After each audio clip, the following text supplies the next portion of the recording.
Donc, toute la semaine, nous avons eu comme thème « Tu aimeras ton prochain comme toi-même », tiré de Matthieu 19, 19.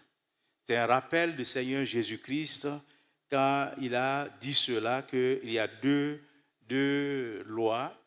La première loi, c'est donc tu aimeras le Seigneur, ton Dieu, de tout ton cœur, de toute ta force, de toutes tes pensées. Et le second qui lui est semblable, c'est que tu aimeras ton prochain comme toi-même.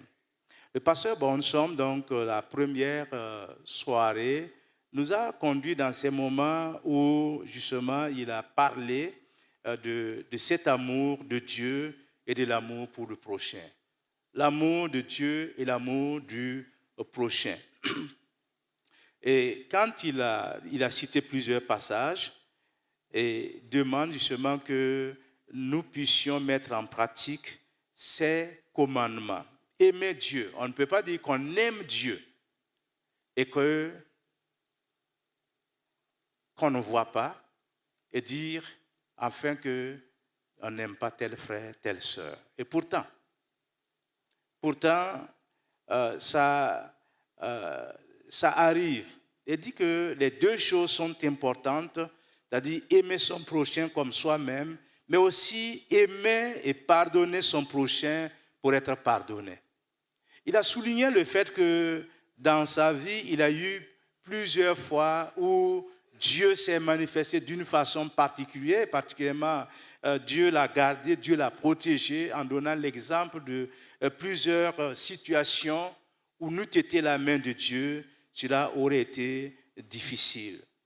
Et l'amour de Dieu consiste non point en ce que nous avons aimé Dieu premièrement, mais en ce qui nous a aimés premièrement et a envoyé son Fils Jésus comme victime expiatoire pour nos péchés.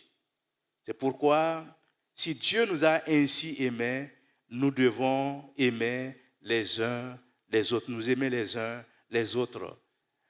L'amour de Dieu est répandu dans nos cœurs par le Saint-Esprit.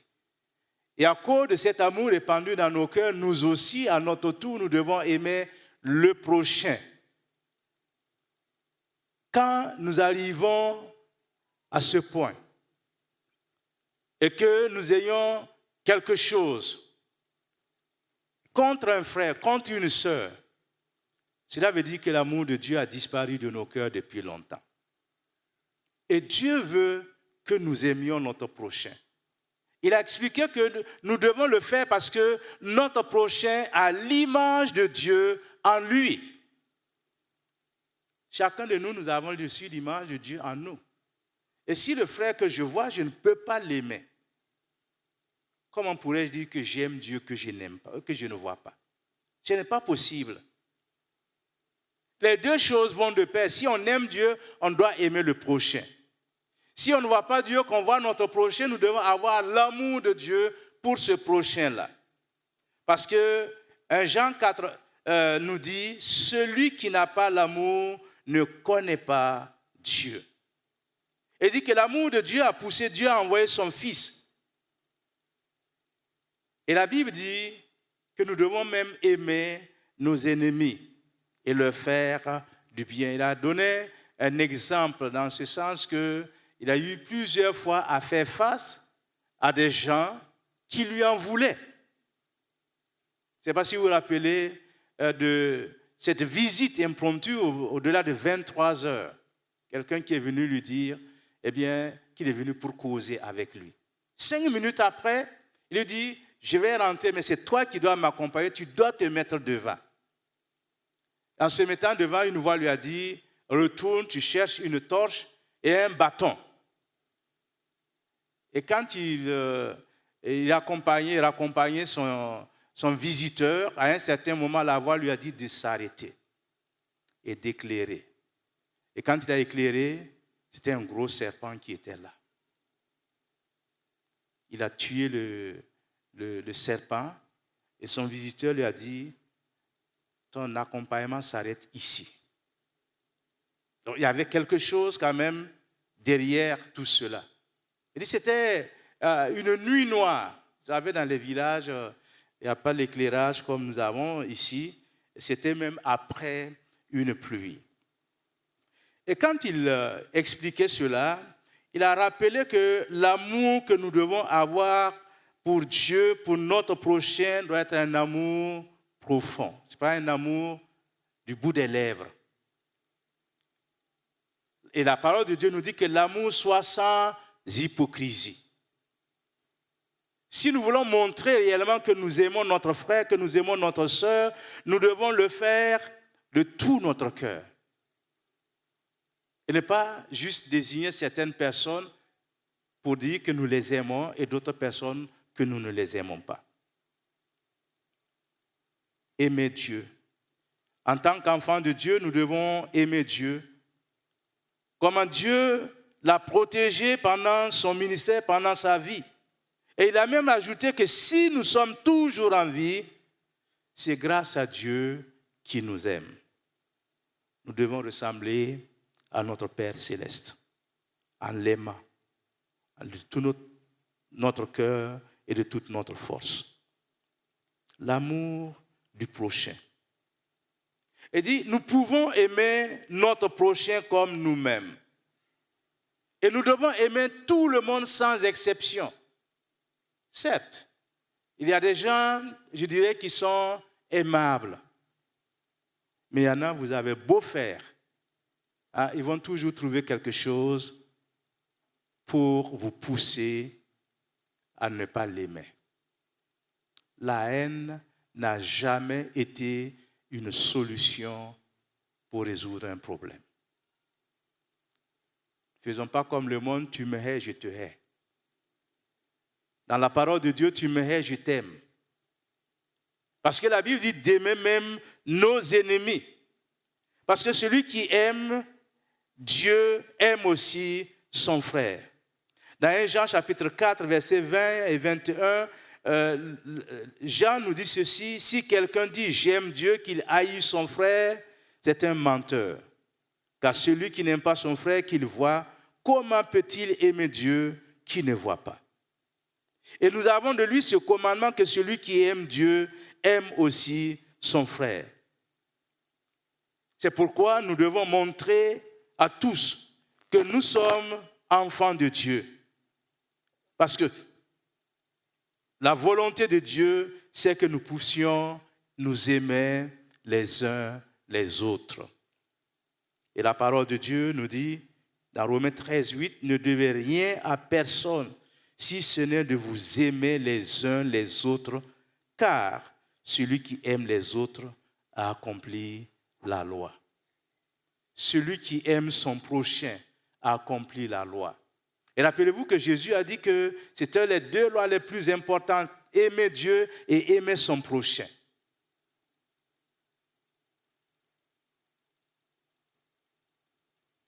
Le Saint-Esprit, il nous a expliqué que le Saint-Esprit en nous aide à aimer notre prochain. C'est le Saint-Esprit qui peut le faire parce que l'homme, par nature, est mauvais. Dieu l'a créé bon, mais le diable a fait que l'homme est devenu mauvais. Et si nous voulons avoir la nature de Dieu, si nous avons la nature de Dieu, nous ne pouvons pas ne pas aimer notre prochain. Parce que c'est l'Esprit de Dieu qui nous pousse à l'aimer. C'est l'Esprit de Dieu qui nous transforme pour que nous l'aimions. Autrement dit, l'homme, de par sa nature, garde certaines choses dans son cœur qui le poussent à haïr son prochain. Notamment la rancune. L'homme est très rancunier. L'homme développe la rancune. Tu m'as piétiné, si je n'ai pas réussi à te piétiner aujourd'hui, demain, te piétiner 2 fois pour que tu saches que je ne suis pas bête. Alors que la Bible nous dit que quand nous donne une gifle, qu'est-ce qu'il faut faire? Il faut attendre l'autre jour. Mais il y en a qui ajoutent qu'on a accompli la loi de Dieu et maintenant accomplissons la loi des hommes. Ça ne marche pas comme ça. Et vous savez, quand nous obéissons à la loi de Dieu, en nous soumettant à cette loi, eh bien, il y a la bénédiction qui s'ensuit. Il nous a interpellés en disant qu'il faut qu'après ce séminaire, qu'il y ait un changement dans la vie des membres de l'Église centrale. Et que partout où les membres de l'Église centrale passent, que l'on reconnaisse qu'ils sont vraiment des chrétiens, que notre amour doit croître. Il a donné l'exemple de cette église où les membres ont dit à leur pasteur, « Pasteur, même si tu nous abandonnes aujourd'hui, nous pourrons tenir, car tes enseignements sont dans nos cœurs. » Nous devons retenir ces enseignements-là. Nous devons vivre ces enseignements-là. Et nous devons faire de telle sorte que l'amour de Dieu croisse en chacun de nous. Parce que comme je l'ai dit, par nature, l'homme aime celui qu'il aime. N'est-ce pas? Tu m'aimes, je t'aime. C'est un peu la loi du monde. Mais si tu ne m'aimes pas, selon le monde, je ne t'aimerai pas non plus. Et on voit que cela se développe même quelquefois dans le milieu chrétien. Et malheureusement, on trouve quelquefois des clans dans l'Église ou des clubs dans l'Église. On se réunit parce qu'on est de la même promotion. Si tu as une promotion inférieure, tu n'as pas ta place là-bas. Si tu as une promotion supérieure, tu n'as pas ta place là-bas. Non.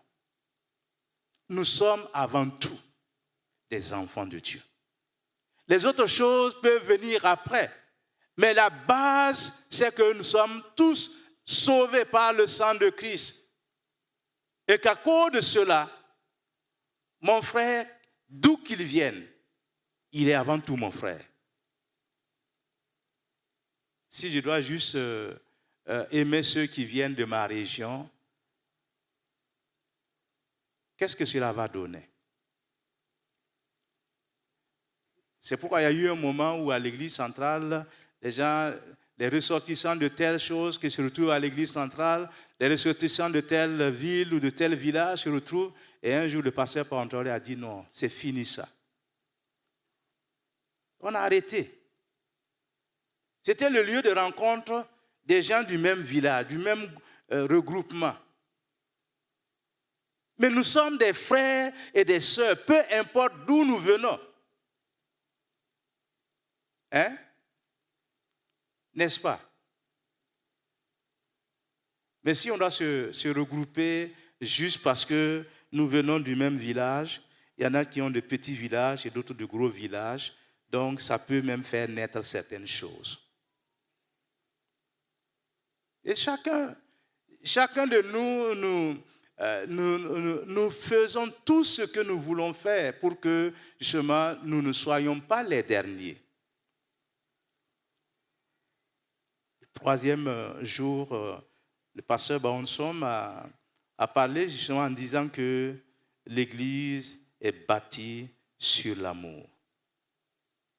En disant, prenant les paroles de Jésus dans Jean chapitre 15, verset 16, « Ce n'est pas vous qui m'avez choisi, mais c'est moi qui vous ai choisi, je vous envoie afin que vous portiez du fruit et que votre fruit demeure. » Le docteur de la loi qui a posé la question à Jésus dans Matthieu chapitre 22 a voulu savoir quel était le plus grand commandement. Et c'est là Jésus lui a dit, le plus grand commandement c'est « Tu aimeras le Seigneur ton Dieu de tout ton cœur, de toute ta force, de toute ton âme. » Et le second qui lui est semblable, c'est que tu aimeras ton prochain comme toi-même. Chacun de nous, nous aimons, n'est-ce pas? Même celui qui a tous les défauts possibles, quand même, s'aime. Chaque matin, va regarder dans le miroir, et même si ce n'est pas joli à voir, va essayer de tout faire pour être présentable. Mais notre prochain, que nous voyons, en le voyant, eh bien, nous voyons l'image de Dieu en lui. Nous voyons la grâce de Dieu sur cette personne. nous voyons l'amour de Dieu dans cette personne. Et quand nous voyons ces choses, nous devons d'aimer. Il n'y a pas d'alternative. Je t'aime à moitié, ça n'existe pas. Soit on aime ou on n'aime pas.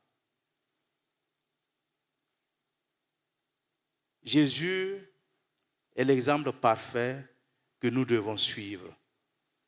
Nous devons faire quelque chose pour le royaume de Dieu et nous devons le faire en suivant l'exemple de Jésus que quand bien même ses ennemis étaient en train de le crucifier, il a dit, Père, pardonne-leur. Est-ce que nous pouvons arriver justement à cette situation où nous pouvons dire, Père, pardonne telle personne malgré tout ce qu'elle m'a fait? Quand on se souvient de certaines choses, eh bien, on a tendance même à répéter ce qu'on nous a fait. À faire même pire. Comme donner un exemple de frères et sœurs dans la cour de l'église. Ils viennent d'un autre pays où il y avait la guerre et l'église avait décidé de leur venir en secours en leur donnant quelque chose. Le frère et la sœur se sont rencontrés dans la cour de l'église et ne se sont pas salués, se sont regardés méchamment. Et j'ai demandé à la sœur, pourquoi justement vous ne vous êtes pas salués? Il m'a dit, lui là, un ingrat. C'était une veuve. Et il dit, quand mon mari vivait, il venait chez nous, il mangeait chez nous, on lui a fait du bien. Et voilà que maintenant mon mari est mort, eh bien, il ne passe même plus, il ne salue même plus. Et puis, comment moi je vais le saluer? J'ai dit, bon, vous êtes dans la cour de l'église. Dans la cour de l'église, dans vos histoires là. Il dit, non, pasteur, ça là. Bon, franchement, et j'appelle le frère. Il a dit, bon, j'ai remarqué que tu n'as pas salué la sœur quand tu venais. Et il m'a simplement dit non, elle est aigrie parce que son mari est mort. J'ai dit, mais comment vous pouvez justement avoir cette attitude dans la cour de l'église? Ne lui ayant pas dit que justement la femme avait raconté aussi des choses sur lui, il a commencé à développer une certaine théorie par rapport. Je lui ai dit, écoute mon frère, ça, c'est bon. Je comprends pourquoi il y a la guerre dans votre pays. Si vous êtes ailleurs, exilé, et que vous ne pouvez même pas vous saluer, bon, j'imagine quand vous serez chez vous, parce que c'était une guerre ethnique. Donc, l'amour de Dieu doit nous pousser à aimer. Il a raconté, il a dit justement que cet amour-là doit faire de telle sorte que nous brillions comme Christ a brillé sur la terre. En se référant à Matthieu 5,14 qui dit « Vous êtes la lumière du monde ». Et il disait justement que l'apôtre Paul, en s'adressant justement aux chrétiens, il leur a dit ceci: « Maintenant, voici, lié par l'Esprit, je vais à Jérusalem, ne sachant pas ce qui m'y arrivera. Seulement de ville en ville, l'Esprit Saint m'avertit que des liens et des tribulations m'attendent. Mais je ne fais pour moi-même aucun cas de ma vie comme si elle m'était si précieuse, pourvu que j'accomplisse ma course avec joie et le ministère que j'ai reçu du Seigneur d'annoncer la bonne nouvelle. » Dieu veut que nous accomplissions quelque chose sur la terre. Il a cité 5 choses qui vont nous aider à accomplir l'œuvre de Dieu sur la terre. Et premièrement, nous devons prendre la résolution d'accepter la parole de Dieu et de la mettre en pratique. Et ça aussi dit, nous devons prendre la résolution. Il a insisté là-dessus en disant, c'est une résolution. Nous devons prendre la résolution d'aimer Dieu. Le Saint-Esprit vient nous aider à aimer comme Dieu aime. Ça, c'est la deuxième résolution. Et de demander à Dieu son esprit. Dieu nous aime et veut que nous soyons vainqueurs et ne nous privera pas de son esprit. Et dit, ouvrons le robinet et l'eau coulera. Troisième chose, la puissance et la présence du Saint-Esprit en nous vont détruire notre moi, les désirs de la chair. Parce que si nous sommes conduits par l'Esprit, nous refuserons les désirs de la chair. De notre force, nous ne pouvons pas. Mais par la puissance du Saint-Esprit, nous sommes plus que vainqueurs. Dit, enlevez le moi et mettez-le de côté. La quatrième chose, si nous voulons être vainqueurs, soignons comme des Josué. Des gens qui lisent la parole de Dieu.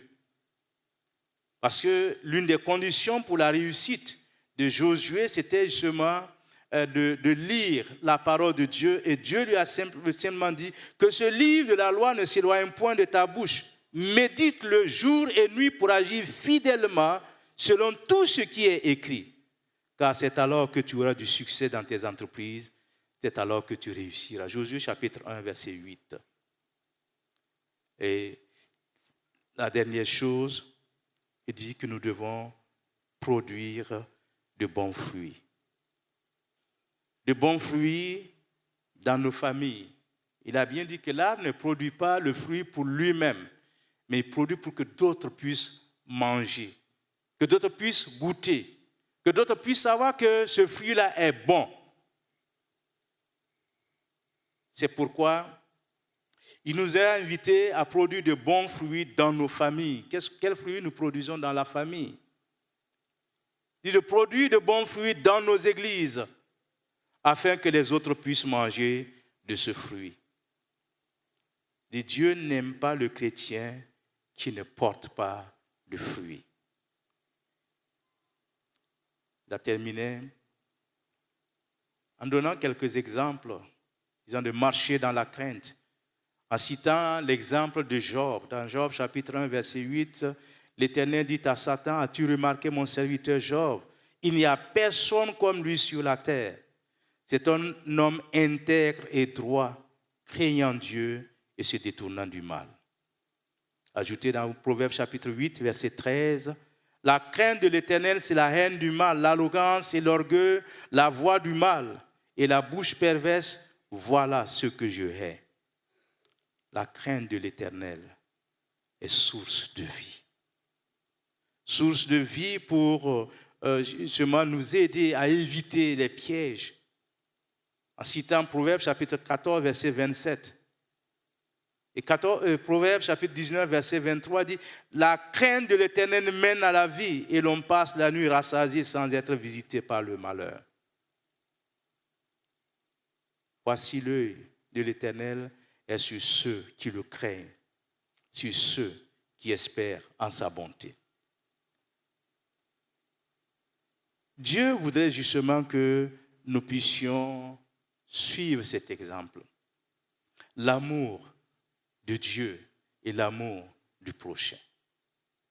Cela est très important dans ce monde où il y a la haine qui se développe de plus en plus. Des gens de la même famille qui se haïssent, et même dans le monde qui cherchent même à éliminer les autres. Dans l'église, même si les gens ne veulent pas les éliminer physiquement, ils les éliminent spirituellement.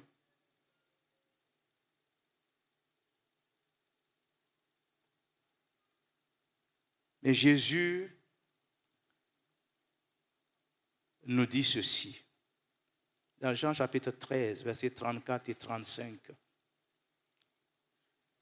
Je vous donne un commandement nouveau.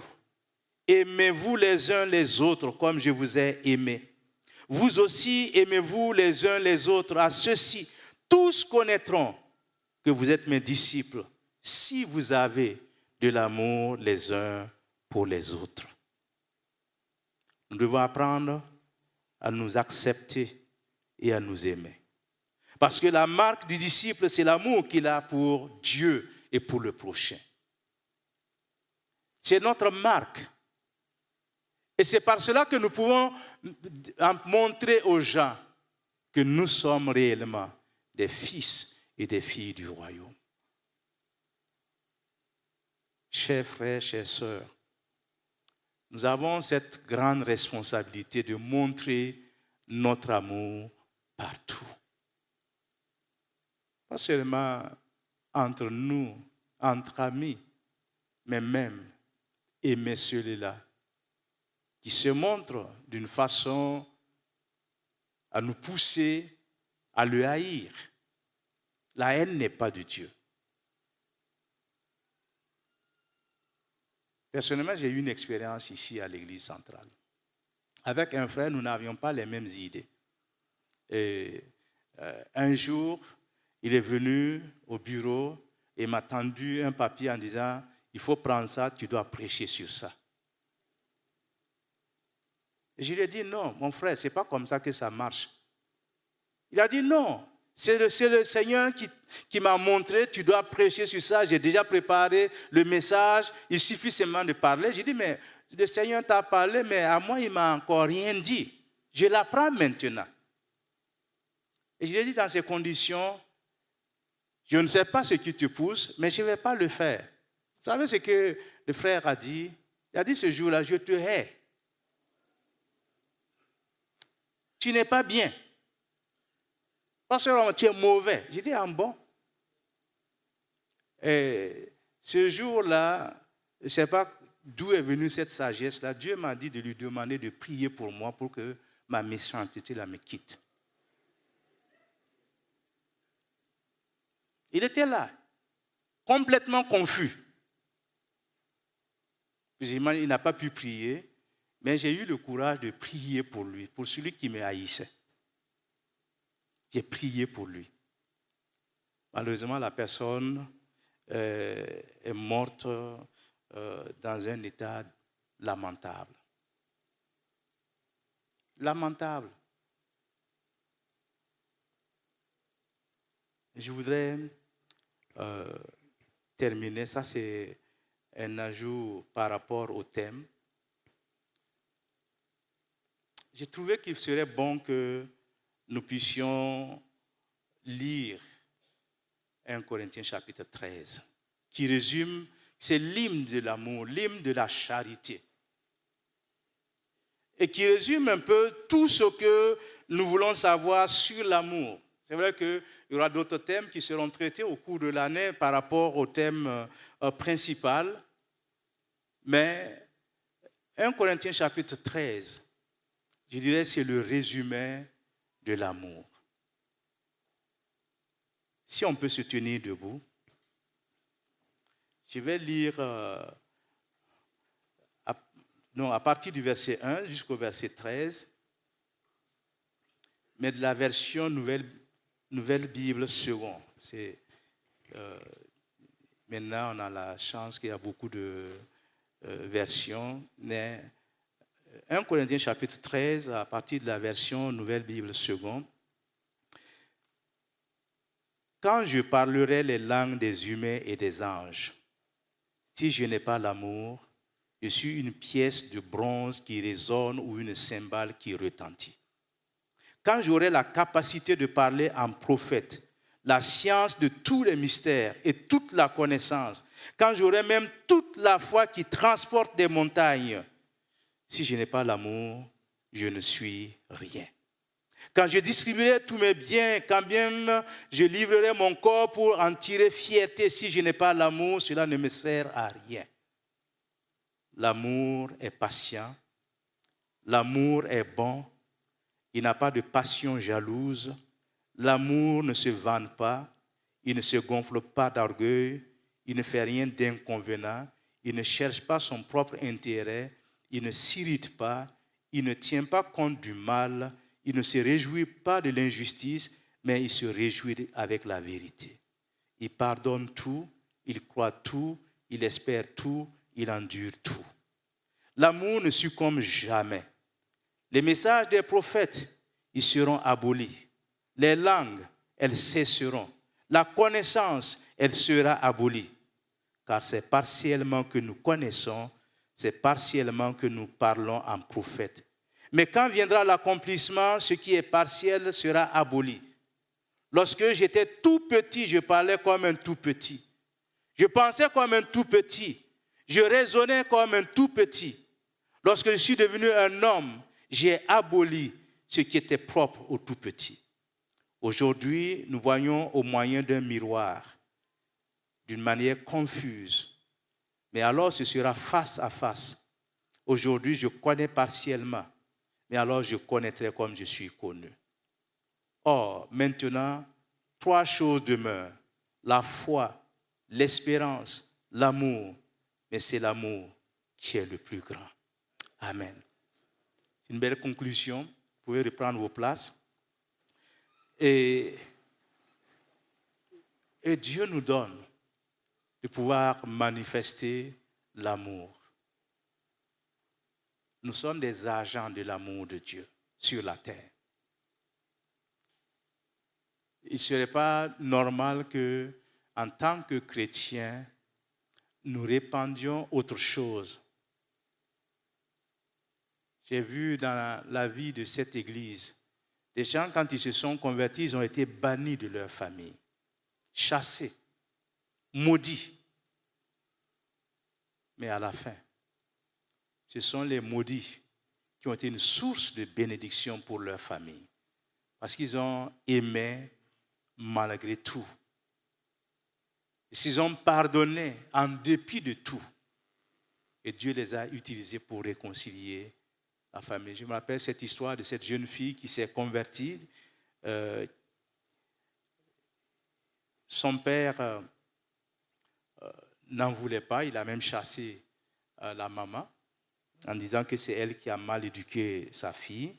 Et l'éducation se fait à 2. Et la fille était fiancée à un jeune.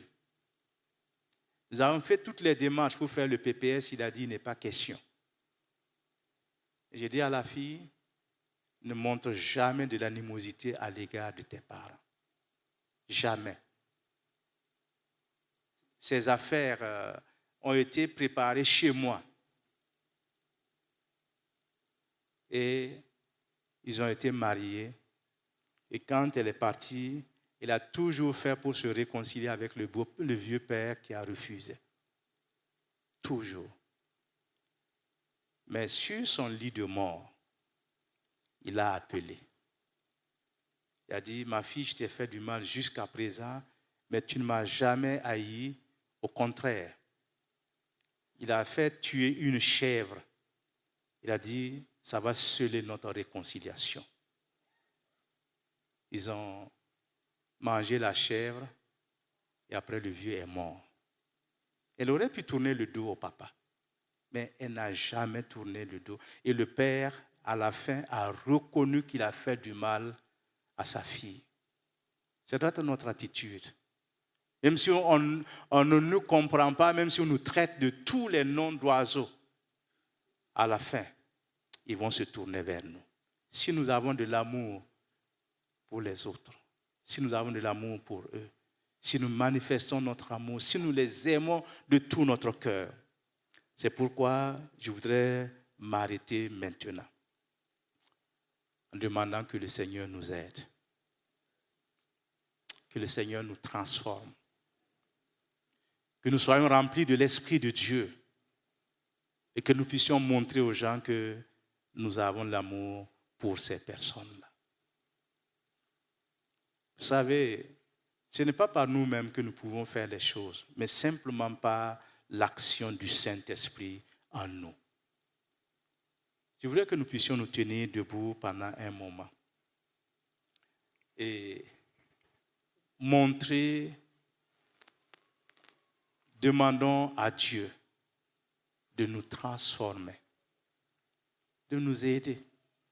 Et même si on a un problème avec un frère ou une sœur, que nous puissions demander à Dieu la force d'aller vers le frère, vers la sœur pour dire, faisons la paix. Nous sommes avant tout les enfants d'un même Père. Nous sommes les enfants de Dieu. Et ce n'est pas normal que nous gardions quelque chose dans notre cœur contre un frère ou une sœur que nous voyons.